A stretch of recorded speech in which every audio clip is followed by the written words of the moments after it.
If only he had looked past her apron and tray, he would have seen the storm she had walked through to stand there with a smile. But sometimes, it takes a single sentence to wake a heart that's forgotten how to feel. The Grand Row Café was the kind of place where deals were made over cappuccinos and million-dollar ideas scribbled on napkins. It wasn't glamorous, but it was rich in another way, real stories, quiet struggles, and people who showed up every day, even when life gave them every reason not to. The rain poured that Tuesday afternoon, tapping hard on the glass windows as if demanding to be let inside. Inside, it was warm, soft jazz floated in the air, silverware clinked softly, and the scent of buttered croissants danced with espresso. And that's when he walked in.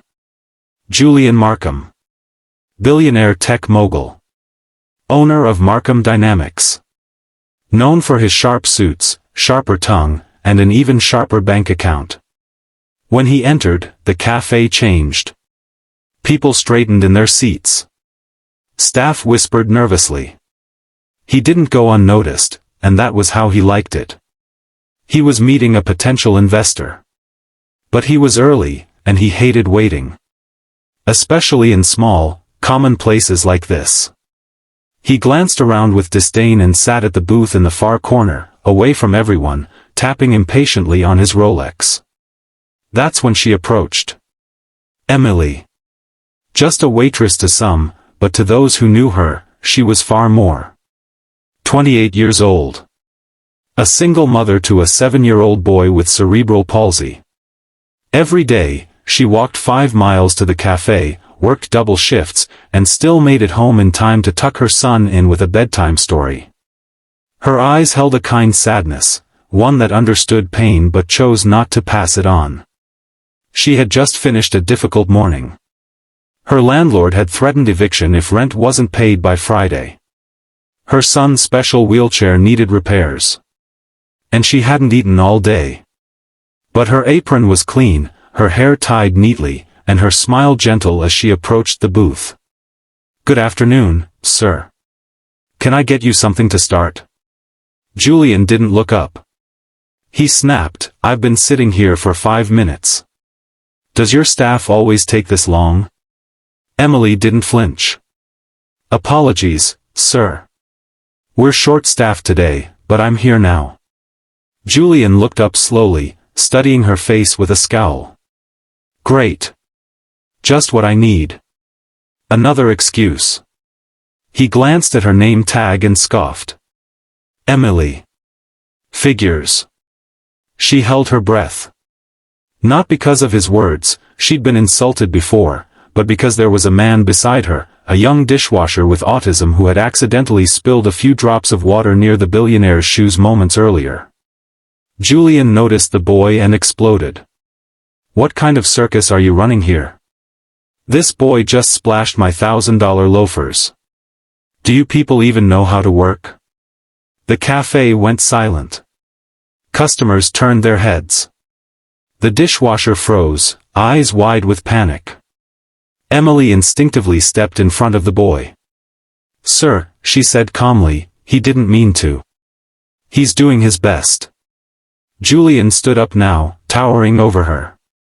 "Doing his best? He's incompetent. And you, what are you doing serving customers in a place like this? If I ran this place, you'd be out the door in seconds." Emily's hands trembled slightly. But she didn't move. She looked him in the eye, not with anger, but something else. Something stronger. Then she said one sentence. "If you knew what we've been through just to stand here, you'd sit down and thank God you never had to." The room held its breath. Julian blinked, startled. The dishwasher behind her lowered his head, tears threatening to fall. The silence grew loud. But Emily didn't stop. She wasn't shouting. She didn't need to. Her voice was soft, steady, and full of something money could never buy. "I come here every day to serve coffee I can't afford to drink. My son can't walk, but he smiles at me every morning like I've given him the world. That boy behind me? He comes in early just so he can get the task sheet before anyone else, because he knows he's different and he's trying twice as hard. And you think this apron makes me less? No, sir. This apron means I didn't give up.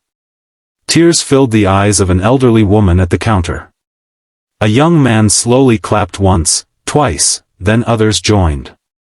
Within seconds, the café erupted in applause, not loud, but deep, reverent, like a church that had just heard a sermon. Julian sat back down, stunned. Emily picked up the coffee pot. Would you still like that espresso, sir? He nodded wordlessly. She poured it, set it gently in front of him, then turned and walked away, not with anger, not with pride, but with quiet dignity. That moment became the whisper of the week. Someone had recorded it, and the clip went viral. If you knew what we've been through just to stand here, it was played, quoted, shared. Julian Markham didn't respond to the media frenzy. He disappeared for 2 weeks. Then, one morning, a man in jeans and a hoodie showed up at the Grand Row Café. Emily almost didn't recognize him. It was Julian. He asked for her section, sat at her table, and when she approached, he stood and handed her an envelope. I watched that video 100 times. You were right. I never had to struggle. I forgot what grace looks like. Emily opened the envelope cautiously. Inside was a check for $250,000, with a note, for your son, and the dreams you sacrificed. But that wasn't the end. Julian didn't stop there. He funded the repair and upgrade of the café. Hired more staff. Set up a scholarship fund in the dishwasher's name. And started a foundation to support single mothers in the workforce.